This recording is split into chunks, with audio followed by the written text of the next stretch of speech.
Captain Catherine Janeway of the Federation starship Voyager. Welcome to the Delta Quadrant.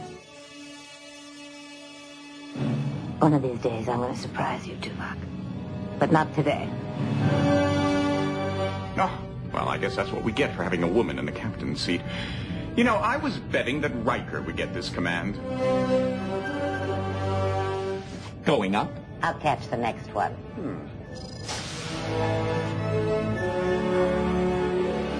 Yes, ma'am. It's not crunch time yet, Mr. Kim. I'll let you know when. Before I take you to my private felucca on the wharf, I make passionate love to you. I'm sorry. If I had some kind of warning that you were coming. You would have changed it, and I would have missed all the fun. You look beautiful this morning. Is that a new color lipstick? That was the same color I always wear. Well, you look wonderful. Not to suggest you don't always look wonderful. Neelix, do we have any coffee left? No. We're alone. In an uncharted part of the galaxy. We have no idea of the dangers we're going to face. And as the only Starfleet vessel assigned to the Delta Quadrant, we'll continue to follow our directive. To seek out new worlds and explore space. Somewhere along this journey, we'll find a way back.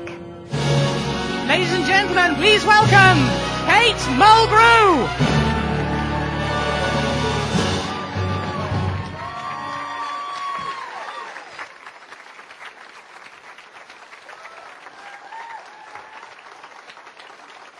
Good afternoon. Can you hear me? Is it working? I mean the mic. Good afternoon, ladies and gentlemen. I know that some of you are disappointed that another captain is not here. But I want you to consider me a younger, thinner, and much saner version than William Shatner. Mad as a hatter, but personally I adore the man. However, he's very busy with his series, his horses, and his very young wife. I have noted, as perhaps some of the rest of you have, the male captains seem to marry younger and younger. I, however, represent my sex and honor it by marrying older and older. I have a guy who likes to lay in bed eating chips and talking about death. I think my three favorite words, aside from perhaps I love you, are welcome to England. Because I just know that when I come here, it's going to be ineffably charming. You cannot have a conversation with an English person that is less than engaging. It's perhaps because you are hundreds of years steeped in good language and culture, but it's always great. And there's a great difference, as you know, in my culture. We don't really fancy the crack as much as we do fighting old age, which is what we spend our pensions on. Under this current administration, we're lucky to have any pensions at all.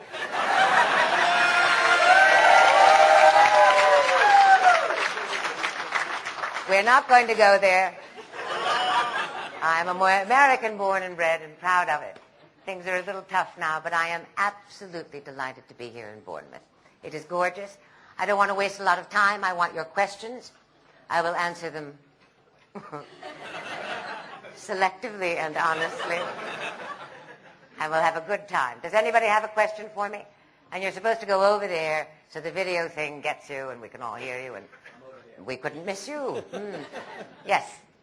I read recently in a magazine that you're doing your one-woman show in London. I then heard from someone else, no, she's not doing her one-woman show at all. Well, what magazine? And how do I reach Trek magazine. And I was just wondering, are you doing any shows in London? I am. I'm doing The Exonerated in April at the Riverside Studios, which is, I'm really looking forward to it.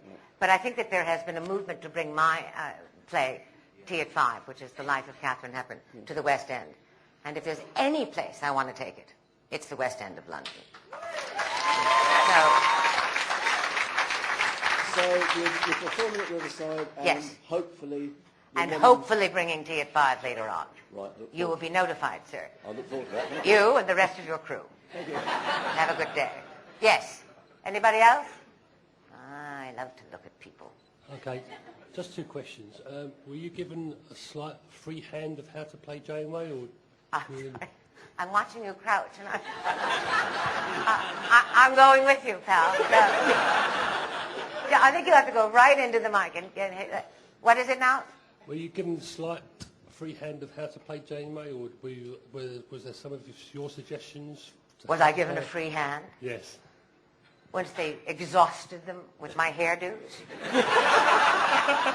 No, you have no idea. They didn't leave my, and I'm using this word, bleeding hair alone for 4 years. And I'm going to tell you why. Unless, of course, one of you gentlemen would like to shoot for the truth. No. The first female captain, of course, is a dilemma, presents a dilemma to the world, because you're used to male captains. And the demographic for Star Trek is young men, 20 to 35. That's who we're selling it to, right? Problem. Woman of childbearing years. Could be their mother. Has bosoms. Oh, God. How do we keep their eyes off the bosom and keep them remembering she's a captain? Let's screw around with the hair till the cows come home. And, of course, can you imagine what kind of captain of this starship? We're lost in the Delta Quadrant, but let me do my hair for the 51st time. I finally said at the end of season 2, enough. I will sleep with no one. I hate to let Captain Kirk and Picard down, but I will sleep with no one if you stop sleeping with my hair.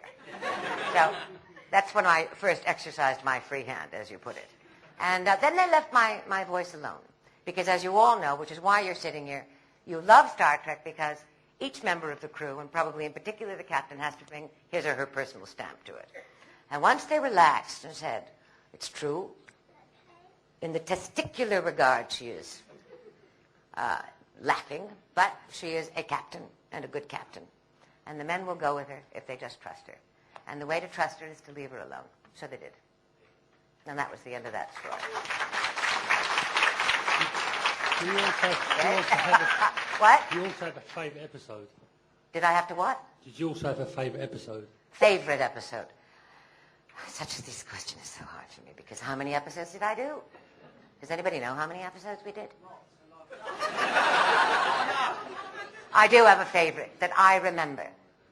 There are many of them. The split screen stuff I always loved. It was challenging on so many levels. What was it called? Deadlock, I think? Death Wish? There's always death in the title. I loved Counterpoint, because for me that was a play within a play within a play. And you saw Janeway for the first time in a prism sort of way. Did I love the guy? Was it subterfuge? Who was playing off whom? The stakes were very high.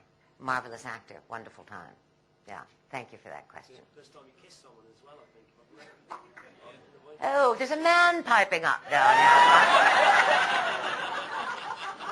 You see, you can't go to space. No, forget it. Forget it that you're a captain. You have 165 in crew, and you're lost at the gas station at the Delta Quadrant. He wants to know about the kiss. And it is correct, it was the first time. And it was a good one, wasn't it? I kept saying, I'm sorry, we have to do another take. That was good. But you know, I look back on it, I made a lot of mistakes. I know that.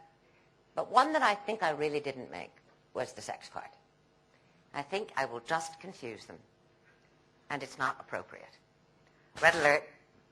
Commander in my ready room, please.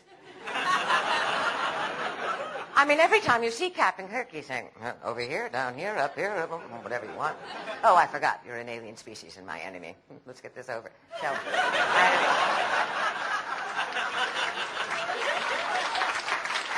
I just thought I can't compete. I'll go the straight and narrow. But I did enjoy that kiss. I did very much. Yes, what are you fooling around with in your hands? Camera. Oh, camera. That's all. It's fisting.